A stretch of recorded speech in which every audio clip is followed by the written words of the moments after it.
Stacey Ray's travel tips. Stacey. Hey, I've got a major travel warning for you, and this is one that every international traveler needs to hear. Most of us have checked a suitcase at the airport hundreds of times without giving it a second thought. Except now, authorities are warning about a luggage scam that could potentially get innocent travelers arrested in a foreign country. Here's how it works. After you've checked your luggage and walked away, criminals allegedly working within the airport baggage system remove the bag tag from your suitcase and attach it to a different bag. And that bag may be loaded with illegal drugs. So now your name is attached to that suitcase.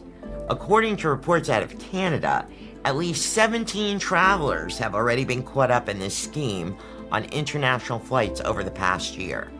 And here's the frightening part. Some of these destinations have extremely harsh penalties for drug smuggling. We're talking about being detained, handcuffed, and potentially jailed in a foreign country while authorities try to determine what happened. So, what can you do to protect yourself? First, take a photo of your suitcase before you check it, and I'm not talking a quick snapshot. Take clear photos showing the bag itself, any identifying features, and ideally the baggage tag once it's attached. Second, consider taking a photo or short video while your bag is being weighed in at check-in. That weight could become important evidence if authorities later need to determine whether items were added after you check the bag. Third, place a luggage tracker, such as an AirTag, inside your suitcase. So if someone swaps your bag tag onto another suitcase, your tracker can help prove where your actual bag is located. And finally, pay attention.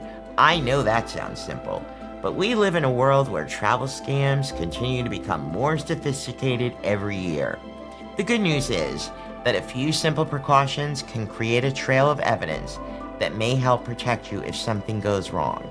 Because when you're traveling internationally, especially to countries with strict drug laws, you never want to find yourself trying to prove that someone else's suitcase isn't yours.